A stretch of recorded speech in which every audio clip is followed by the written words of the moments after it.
Hello students. तो अब हम करेंगे क्वेश्चन नंबर 2। तो क्वेश्चन नंबर 2 क्या कहता है? There are 6 marbles in a box with numbers from 1 to 6 marked on each of them. कोई बॉक्स है, बॉक्स के अंदर मार्बल्स रखे हुए हैं। मार्बल्स कहते हैं कंचे को। यहाँ पे 6 मार्बल्स रखे हुए हैं और सबके ऊपर नंबरिंग कर रखी है 1 to 6, 1 2 3 4 5 6। और इससे रिलेटेड दो क्वेश्चन है। पहला क्या कहता है, what is the probability of drawing a marble with number 2। तो यहाँ पे पूछ रहा है कि हम इसमें से जो मार्बल निकालें तो क्या प्रोबेबिलिटी है कि ये वाला मार्बल बाहर निकल के आए, यानी ऐसा मार्बल बाहर निकल के आए जिसके ऊपर 2 लिखा हो। दूसरा वाला है what is the probability of drawing a marble with number 5। तो यहाँ पे क्या प्रोबेबिलिटी है, क्या चांस है। प्रोबेबिलिटी कहते हैं चांस को। होता है ना कि जब यहाँ पे ये बॉक्स में मार्बल्स रखे हुए हैं, हमने इसमें हाथ डाला और एक रैंडम हमने मार्बल उठा लिया।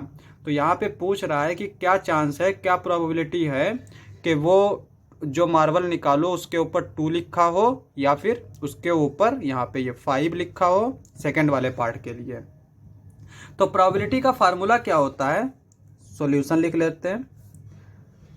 प्रोबेबिलिटी, इसका फार्मूला होता है number of favourable outcomes upon total number of outcomes. तो यहाँ पे number of favourable outcomes upon total number of outcomes. अब यहाँ पे देखो, अगर हम 2 को निकाल रहे हैं, यानी 2 का मतलब यहाँ पे एक मार्बल है, ठीक है, एक ही मार्बल है, उसके ऊपर 2 लिखा हुआ है। यहाँ पे इस चीज़ से कंफ्यूज नहीं होना है कि यहाँ से ऐसा लगता है ना कि जैसे 2 मार्बल निकाल रहे हैं, ठीक है। तो ये चीज़ याद रखेंगे कि लिखा हुआ 2 है। तो यहाँ पे अगर कुछ और लिखा हो, तो जैसे यहाँ पर इसने 2 लिखा है, यहाँ पे ABCD लिखा होता ना, तब भी हम ऐसे ही निकालते हैं। तो यहाँ पे पहले वाले के लिए देख लेते हैं। पहले वाले के लिए किस तरह से निकालेंगे, P अपीयरेंस ऑफ 2, यानी हमने इस बॉक्स से निकाला एक मार्बल, तो उसमें जो है ना 2 लिखा हो उस पर, उसकी क्या प्रोबेबिलिटी है। इस फार्मूले का इस्तेमाल करेंगे। टोटल नंबर ऑफ आउटकम्स, यहाँ पे टोटल कितने आउटकम्स हो सकते हैं, 1 2 3 4 5 6, यानी हमने जो निकाले हैं उनमें से कोई भी 6 में से एक आ सकता है। तो टोटल आउटकम्स कितने हैं, 6। तो नीचे लिखेंगे 6। नंबर ऑफ फेवरेबल आउटकम्स, यहाँ पे इस चीज को याद रखेंगे, नंबर ऑफ। जैसे यहाँ पे देखो कह रहा ना कि 2, जिसके ऊपर 2 लिखा हुआ है वो कितने हैं। तो अब यहाँ पे अगर हम देखें तो 2 सिर्फ एक के ऊपर लिखा हुआ है। अगर कहीं और भी लिखा होता तो उतने ही हम काउंट करके लिख लेते। एग्जाम्पल के लिए जैसे अगर हम यहाँ पे एक, ये अलग से समझाने के लिए बता रहे हैं, यहाँ पे ये जैसे 2 है, यहाँ कहीं पे 2 लिखा होता, यहाँ पे भी 2 लिखा होता, बाकी कुछ और लिखा होता, ठीक है।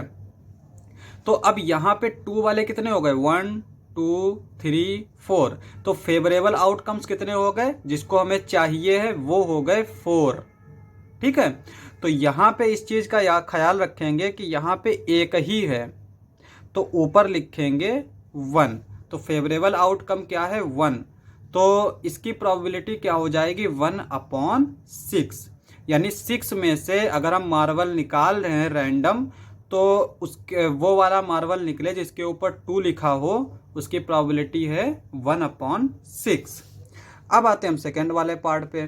तो सेकेंड वाला पार्ट किस तरह से दे रखा है, what is the probability of drawing a marble with number 5। Same चीज है, जिस तरह से यहाँ पे 2 लिखा था, अब उसी तरह से 5 वाले के निकलने की प्रोबेबिलिटी क्या है। तो यहाँ पे भी P अपीयरेंस ऑफ 5, यानी हम ऐसा मार्बल निकाल रहे हैं जिसके ऊपर 5 लिखा हो। तो क्या प्रोबेबिलिटी होगी, टोटल तो 6 है और 5 वाला भी एक ही है, एक ही ऐसा मार्बल है जिसके ऊपर 5 लिखा है। तो यहाँ पे 1 लिख देंगे। तो यहाँ पे 1/6 जो है वो इसकी प्रोबेबिलिटी हो जाएगी।